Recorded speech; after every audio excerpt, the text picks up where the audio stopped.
Methods of manipulation, coordinates 2. How do they manipulate this?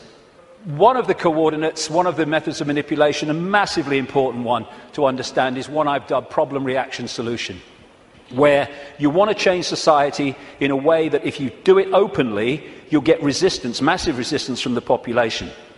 So what you do is you create a problem covertly, you blame someone or something else for it, you pass that fake version of the event through the unquestioning, pathetic mainstream media to the people, unquestioned overwhelmingly and certainly uninvestigated, and you want the people to react to the manufactured problem with outrage, with fear, and you want them to say, do something.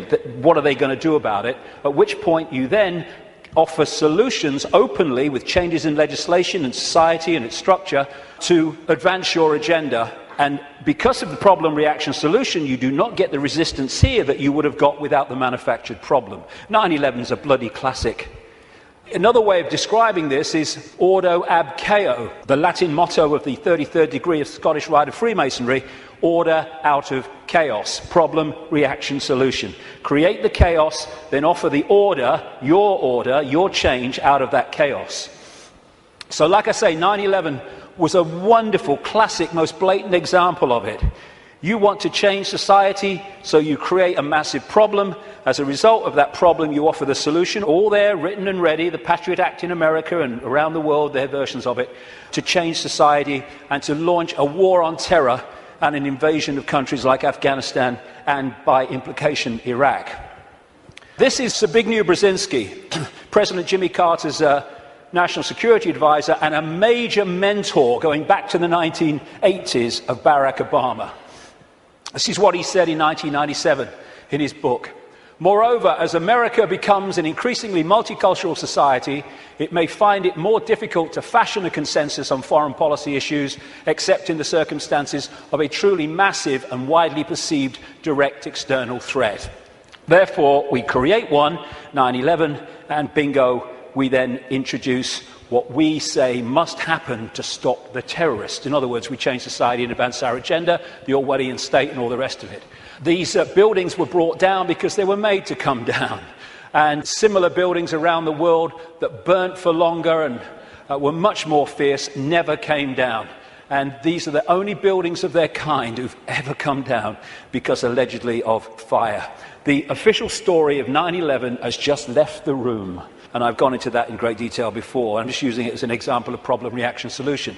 But when through the web you control the intelligence agencies, you control the governments, you control the media, and you control countries, and you control the manipulation of fake terrorists like Osama bin Laden, then you've got all the pieces you need to orchestrate the problem reaction solution and to then use this to change society in the image that you have desired. And this is a classic. Adolf Hitler proposing the creation of the Gestapo in Nazi Germany. An evil exists that threatens every man, woman and child of this great nation. We must take steps to ensure our domestic security and protect our homeland. Or actually, word for word, what was said after 9/11. The Second World War, problem reaction solution. This is why it is no paradox, no coincidence or contradiction that the same people can be shown to have funded the Nazis, that funded the Americans and funded the British, overwhelmingly based around the cartel of the Rothschilds. They created Nazi fascism, they created Soviet communism and the capitalist world. They brought them together in conflict, the second conflict in a very short time, and afterwards the world was exhausted mentally, physically, emotionally. Something must be done. This can't go on. What are they going to do about it? Gotcha. Because of all this conflict, all this war, it's terrible. Terrible.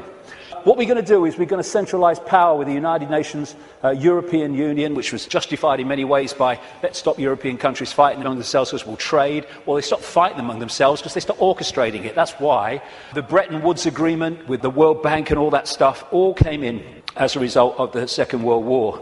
Then there's another version, which I now call no problem reaction solution. This is when you don't need a real problem, you just need the public perception of a problem, i.e. weapons of mass destruction in Iraq, i.e. human-caused climate change. And then you can offer a solution to a problem that doesn't actually exist, but if enough people think it does, well, you got them.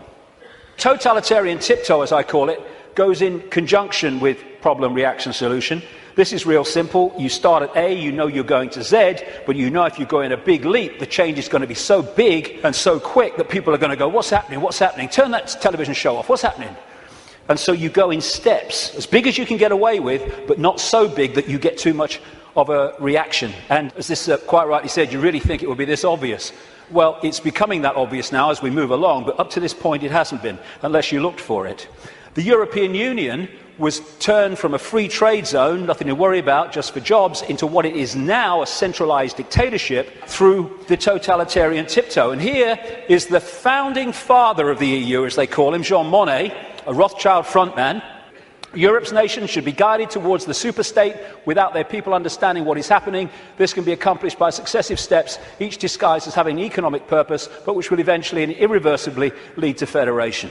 And the word fascism, which comes from this symbol, the fasci from the Roman Empire, is individuality tied together and ruled by the axe. The central point, European Union, precisely described.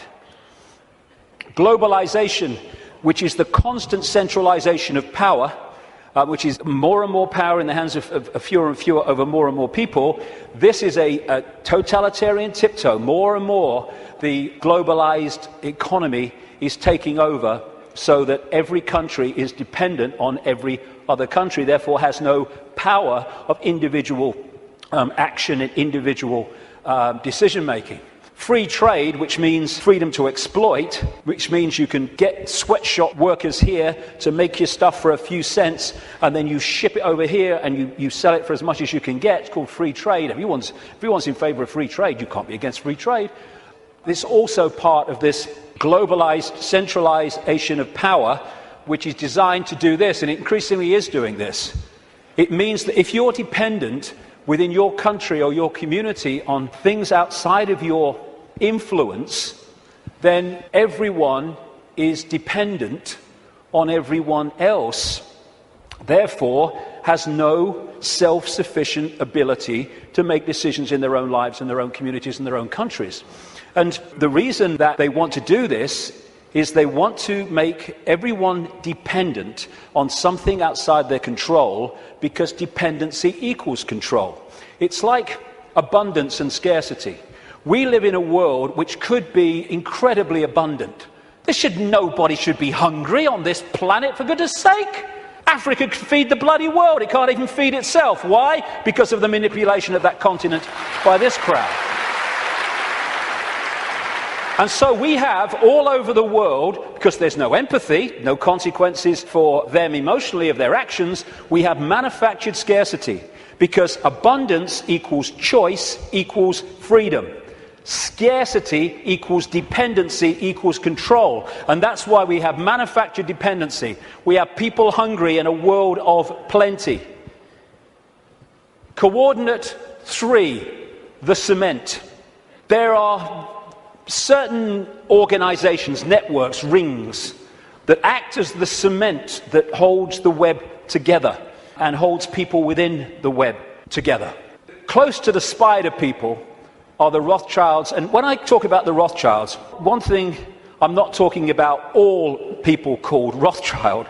The vast majority of people called Rothschild won't have a clue what other Rothschilds in that dynasty are doing. And secondly, I don't even mean only people called Rothschild. I mean the Rothschild bloodline, which has infiltrated many other enormous numbers of other families and groups, which then come to power under other names other than Rothschild. Because if the president's Rothschild, the bloody guy here is Rothschild, the bloody newsreader's Rothschild. What's going on? Instead of that, you have people under different names. So I'm talking about the Rothschild bloodline and the scions of that family, the people that run that family. Not everyone called Rothschild. There's a lot of people in that family called Rothschild who don't have a clue what's going on.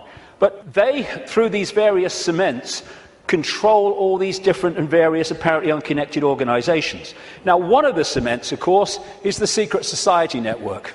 That's pretty obvious when you look at it. And these are some of the major ones, but there are even more exclusive ones as well that operate in tiny, tiny cabals. But why are we here collectively? We're here to break the spell. We're here to break the spell on the human collective mind. What a great thing. What a great thing to play a part in. To break this spell and to stop this human experience becoming this. And in the next few years, like I say, they're going to throw everything in desperation, like the cornered rat, trying to hold on to a control system that's falling. This is where we're going to need to have this perspective of I am consciousness, I'm having an experience, because that will make it so much easier as we go through this transformation and challenge, because if we're in this world and of it, those people are going to find the next few years very, very difficult.